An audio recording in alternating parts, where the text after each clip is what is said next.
எப்போதும் மறக்காமல் இருப்பது அன்பல்ல, என்ன நடந்தாலும் வெறுக்காமல் இருப்பதுதான் உண்மையான அன்பு.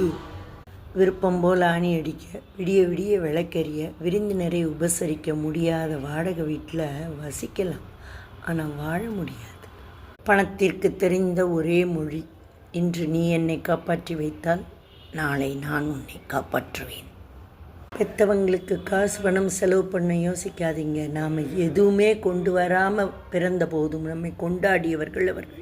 எந்த ஆண் ஒரு பெண்ணை அதிகம் அழ வைக்கிறானோ அவனால் ஒருபோதும் அவள் உணர்வுகளை புரிந்து கொள்ள முடியாது. ஆற்று தண்ணி கடலில் போய் கலக்கும், திரும்பி வருமா? வராது. ஆனால் அதுக்கு பேர் போய் என்னத்தை வச்சுருக்காங்க, ரிவர்ஸ்னு வச்சுருக்காங்க. வெல்டிங்குக்கும் வெட்டிங்குக்கும் சின்ன வித்தியாசம்தான். வெல்டிங் அப்படின்னா முதல்ல பொறி பிறக்கும், அப்புறம் ஜாயிண்ட் ஆகிடும். வெட்டிங்கில் முதல்ல ஜாயிண்ட் ஆகிடும், அப்புறம் பொறி பறக்கும். இலக்கை முடிவு செய், அதை அடையும் வழியை இறுதி செய், பின் முயற்சி உன் வெற்றியை உறுதி செய்யும்.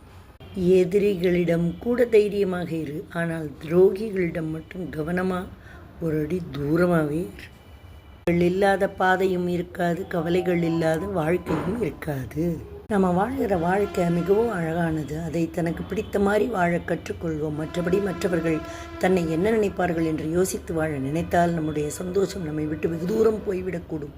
ஆதலால் முதலில் தங்களுடைய வாழ்க்கையை ரசிக்கும் பழக்கத்தை கொண்டிருங்கள். தங்களுக்கான முதல் ரசிகள் தாங்கள்தான் என்பதை நன்றாக புரிந்து கொள்ளுங்கள். எந்த செயல் செய்தால் தங்களுக்கு திருப்தியை அல்லது மகிழ்ச்சியை கொடுக்குமோ அந்த செயலை செய்யுங்கள். ஒவ்வொருவருடைய வாழ்க்கையும் ஒரு நெடுந்தூர பயணம் போன்றது தான். ஆனால் அந்த பயணம் எப்படி இருக்கும், எங்கே முடியும் என்று யாருக்கும் தெரியாது. ஆகவே வாழும் நாட்களின் ஒவ்வொரு மணித்துளியும் மகிழ்ச்சியாய் நாம் மாற்றிக்கொள்வோம். இயற்கையின் நியதியில் முடிந்து போன பயணம் மீண்டும் யாருக்கும் தொடர்வது இல்லை. 1000 மைல் தூர பயணம் கூட இயற்கையின் நியதியில் முடிந்து போன பயணம் மீண்டும் யாருக்கும் தொடர்வதில்லை. 1000 மைல் தூர பயணம் கூட முதல் அடியிலிருந்து தான் தொடங்குகிறது. ஆக தங்களுடைய சந்தோஷம் தங்கள் கையில் தான். வாழ்க்கை என்பது வாழ்வதற்காகத்தான். யாரையும் எதையும் கூறாமல் இருப்பது நல்லது. உங்களை மட்டுமே கவனியுங்கோ, உலகத்தை பாருங்கோ, தீர்ப்பு கொடுக்கறத விட்டுடுங்க. அப்போது உங்களை சுற்றி பாராட்டுகளின்றி குற்றச்சாட்டுகளும் இன்றி கூர்ந்த கவனம் மட்டுமே உள்ள மிக தூய நிலையை அடைவீர்கள். 3 விதமான நண்பர்கள் இருப்பாங்க. வாழைமரம் தினமும் தண்ணீர் ஊற்றினால்தான் பலன் தரும். அதுபோல் நம்மிடம் தினமும் உதவி பெற்று வாழ்பவன் வாழைமரம் போன்றவன்.